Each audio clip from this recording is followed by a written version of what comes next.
नमस्कार दोस्तों, उम्मीद है आप लोग अच्छे से होंगे। अगर आप इस चैनल पर नए हैं तो कृपया इस चैनल को सब्सक्राइब कर दें और बेल आइकॉन नोटिफिकेशन पर क्लिक कर दें। वीडियो को लाइक एंड शेयर जरूर कर दें ताकि समय-समय पर आपके समक्ष और भी बेहतरीन वीडियोस बनाने का हमें मौका मिलता रहे।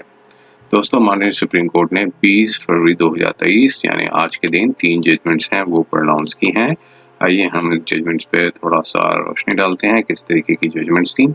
दोस्तों, पहली एक जजमेंट है जो कि एक सिविल अपील नंबर 8726 ऑफ 2018 की south eastern coalfield limited and others, जो कि अपीलेंट है वर्सेस रिस्पोंडेंट है। एक प्राइवेट एक इंडिविजुअल रिस्पोंडेंट है और ये यहाँ पर अपीलेंट ने एक अपील फाइल की थी अगेंस्ट द डिविजनल बेंच के जजमेंट के ऊपर, सॉरी जो ऑर्डर के ऊपर।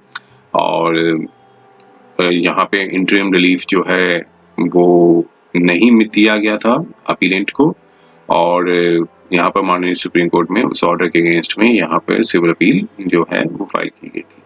और मैटर रिलेट्स था एक कॉम्पैशनेट अपॉइंटमेंट से रिलेटेड, और यहाँ पर रिस्पोंडेंट ने एक एप्लीकेशन दी थी कि उनको अपॉइंटमेंट दी जाए, क्योंकि एक डिस्प्यूट था इंडस्ट्रियल डिस्प्यूट एक्ट के तहत, और एक सेटलमेंट हो गया था कि कंपैशनेट अपॉइंटमेंट दी जाए। लेकिन बाद में पता चला कि जो डिसीज्ड हैं और उनकी जो वाइफ है वो ऑलरेडी एम्प्लॉयड है, तो फिर इसको रिवोक किया। और लेकिन जब रिस्पोंडेंट ने रिट पिटीशन जो है वो फाइल की, और माननीय हाई कोर्ट ने इस बात पे कंसिडर किया कि एक सेटलमेंट हो गया जो कि अब पार्टीज के ऊपर बाइंडिंग है, तो जो अपीलेंट हैं उनको डायरेक्शंस दी कि अपॉइंटमेंट दी जाए। और लेकिन अब उसके एग्रीवेट होके आगे अपील फाइल की गई, रिट अपील फाइल की गई, सॉरी रिट अपील फाइल की गई। और रिट अपील में जो है ऑर्डर में कोई स्टे नहीं दिया और इंटरिम रिलीफ नहीं प्रोवाइड की गई। और उसके बाद उस एग्रीवेट होके यहाँ पे माननीय सुप्रीम कोर्ट में यहाँ पिटीशन डाली गई, तो वहाँ पे डिले कंडोन्ड किया गया और स्टे लगा दिया गया, जो कि अपॉइंटमेंट थी उस पर स्टे लगा दी गई। लेकिन बाद में माननीय सुप्रीम कोर्ट ने कहा कि वापस रेलीगेट करने के बजाय वापस डिविजनल बेंच को ये डायरेक्शंस दी जाती कि वो अपील को मेरिट्स पे डिसाइड करें। तो आइए हम इसके थोड़ा सा जो फैक्ट्स हैं उस पर देखते हैं और क्या आया था, देखिए। और ये एक ऑर्डर है, ये एक जजमेंट नहीं, एक ऑर्डर है, और जो कि इंटरिम ऑर्डर जो है डिविजनल बेंच के अगेंस्ट में जो फाइल किया गया था, और जो कि 2016 का था, जो कि डिविजनल बेंच ने जो है वो इंटरिम रिलीफ नहीं देने से मना कर दिया था, डिक्लाइन कर दिया था, जबकि पेंडिंग रिट अपील थी जो पेंडिंग थी। और अपीलेंट्स को डायरेक्शंस दी थी कि वो कॉम्प्लाइंस करें जो ऑर्डर जो पास किया गया था सिंगल जज द्वारा 21 दिसंबर 2015 में, और जो कि सब्जेक्ट मैटर ऑफ चैलेंज था इन दी रिट अपील। वही उसके आगे रिट अपील में भी वही ऑर्डर था, वो चैलेंज था। नोटिस इशू किया गया, इंटरिम ऑर्डर आया माननीय सुप्रीम कोर्ट ने 30 जनवरी 2017 को नोटिस इशू किया, और इंटरिम ऑर्डर आया जो कि स्टे कर दिया गया था कोर्ट द्वारा, और उसके कंटेंट्स हैं वो रिप्रोड्यूस किए गए। और मैटर था, अब कोर्ट ने आगे बताया कि कंपैशनेट अपॉइंटमेंट का मैटर था, जिसमें रिस्पोंडेंट के जो फादर की डेथ हो गई थी और जो कि वो सर्विस में थे 2007 में, और डिपेंडेंट ने एप्लीकेशन सबमिट की थी compassionate appointment under scheme national coal wage agreement of settlement जो हुआ था, जो कि section 2B of industrial dispute act के अंदर जो सेटलमेंट था, जो कि बाइंडिंग होता है सेक्शन 18 सब part 3 of the industrial dispute act के अंदर। मीन्स जो भी एग्रीमेंट होता है तो वो बाइंडिंग होगा सेक्शन 18 सब पार्ट 3 के अंदर।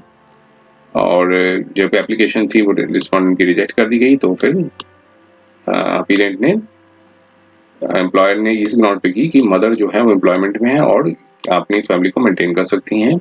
उसको चैलेंज किया गया उस ऑर्डर को रिट पिटीशन द्वारा सिंगल जज of the high court of Chhattisgarh Bilaspur.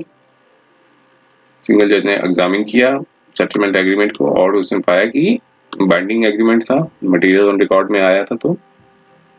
तो ये डायरेक्शंस दी गई कि रिस्पोंडेंट को क्योंकि डिपेंडेंट है कि उनको कंपनसेशन अपॉइंटमेंट दिया जाए इन टर्म्स ऑफ सेटलमेंट था एनसीडब्ल्यूए द्वारा, जो कि जजमेंट आई थी 21 दिसंबर 2015 में, जो कि सब्जेक्ट मैटर ऑफ चैलेंज हुआ था एक रिट अपील में before the divisional bench of the high court. और आफ्टर हियरिंग द पार्टीज ने अपील डिक्लाइन कर दिया था इंटरिम रिलीफ देने के लिए और डायरेक्शंस दी थी अपीलेंट को कि वो कंप्लायंस करें ऑर्डर को।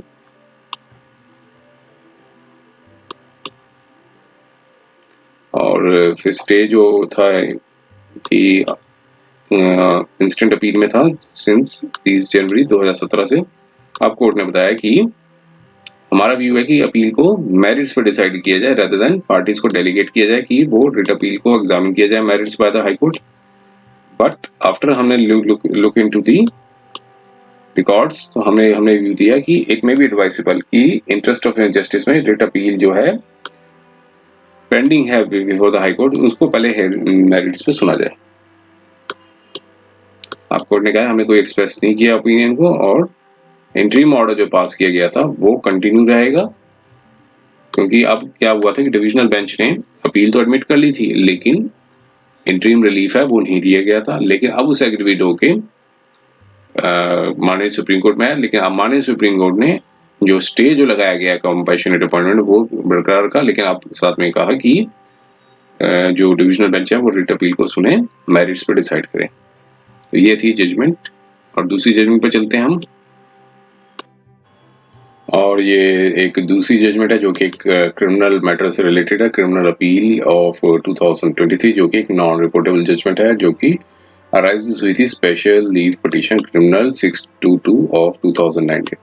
और यहाँ पर एक अपीलेंट वर्सेस एक रिस्पोंडेंट है। यहाँ पर एक ये फैक्ट्स ऑफ द केस ये थे कि चूंकि एक नॉन रिपोर्टेबल जजमेंट है तो इसमें फैक्ट्स ऑफ द केस थे कि रिस्पोंडेंट ने जो अपीलेंट है एक केस किया था चेक बाउंस का, और जो रिस्पोंडेंट है उन्होंने एक एप्लीकेशन मूव की थी कि जो कंप्लेंट जो फाइल किया वो ऑथराइज्ड एजेंट द्वारा नहीं फाइल की गई है, और बल्कि और साथ में जो पावर अटॉर्नी जिनके पास है उनके पास कोई पर्सनल नॉलेज नहीं है। तो ये दोनों ग्राउंड्स पे उन्होंने एप्लीकेशन मूव की थी, लेकिन जो कि ट्रायल कोर्ट ने रिजेक्ट कर दी थी, और फिर इसके बाद रिवीजन कोर्ट ने भी डिसमिस कर दी थी।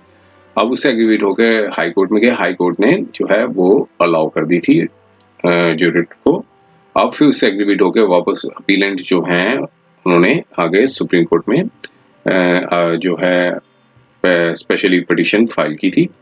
और माननीय सुप्रीम कोर्ट ने ये नोटिस किया कि हाई कोर्ट ने यहाँ पर एरर कंडक्ट किया है, क्योंकि जो पावर अटॉर्नी ने एफिडेविट में क्लियरली लिख रखा है, साफ साफ लिख रखा है कि उनके पास पूरी नॉलेज है ट्रांजेक्शन्स की, और वो पावर अटॉर्नी जो है वो कॉम्पिटेंट पर्सन है, वो फाइल कर सकते हैं on the behalf of the company. तो इन दोनों ग्राउंड्स में यहाँ पर कहा कि हाई कोर्ट ने एरर्स किया, तो इस ग्राउंड्स में जो ट्रायल कोर्ट और रिवीजन कोर्ट का जो ऑर्डर था वो करेक्ट था, तो वापस जो है उसको जो है वो रिस्टोर कर दिया। तो इसलिए जो थी पेंडिंग एप्लीकेशन जो रिवीजन कोर्ट का जो ऑर्डर था उस पर trial court and revision court के जो ऑर्डर को वापस रिस्टोर कर दिया। तो ये थी जजमेंट दूसरी। आइए हम तीसरी जजमेंट है उस पर चलते हैं। है जो कि एक ये भी एक नॉन रिपोर्टेबल जजमेंट है, और यहाँ पर जो सिविल अपील ऑफ 2023 की है जो कि अराइजेस हुई है specially petition civil of 6061 of 2019 की, जो कि यहाँ पर अपीलेंट वर्सेस एक रिस्पोंडेंट्स का केस है। ये एक लैंड से रिलेटेड डिस्प्यूट है। यहाँ पर इस केस में ये हुआ था कि जो रिस्पोंडेंट है उन्होंने एक सिविल सूट फाइल किया था, और सिविल सूट में डिक्लेरेशन और जो इंजंक्शन है उस पर परमानेंट इंजंक्शन जो है और डिक्लेरेशन ऑफ टाइटल जो है और जो सेल डेट हुई थी 2 अप्रैल 1981, वहाँ पे डिग्री के लिए जो है मतलब प्रेयर की थी। रिस्पोंडेंट नंबर 1 ने एक जो लैंड है वो परचेज की थी एक व्यक्ति से, जो कि सेम जो कि अब उसको चैलेंज किया गया था कि अपीलेंट ने चैलेंज किया था कि ये एक बेनामी ट्रांजैक्शन है, और जो बेनामी ट्रांजैक्शन दी गई थी एक बेनिफिट देने के लिए, एक नॉन ट्राइबल को बेनिफिट देने के लिए दी गई थी, लेकिन ट्रायल कोर्ट ने रिजेक्ट कर दिया था। और जो कि ऑर्डर था फर्स्ट अपीलेट और हाई कोर्ट में चैलेंज किया गया था, वो भी डिसमिस हो गई थी, हाई कोर्ट में भी डिसमिस की, तो और यहाँ पर अब अपील फाइल की गई है।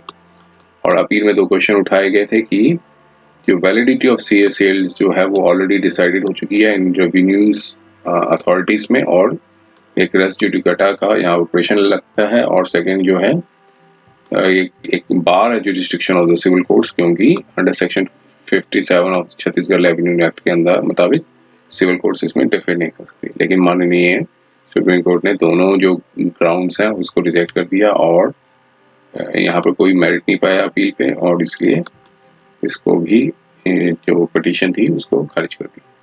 तो उम्मीद है ये वीडियो आपको पसंद आया होगा। अगर ये वीडियो पसंद आया तो कृपया इस चैनल को सब्सक्राइब कर दें, बेल आइकन नोटिफिकेशन पर क्लिक कर दें, वीडियो को लाइक एंड शेयर जरूर कर दें, ताकि समय समय पर आपके समक्ष और भी बेहतरीन वीडियोस बनाने का हमें मौका मिलता रहे। समय देने के लिए बहुत बहुत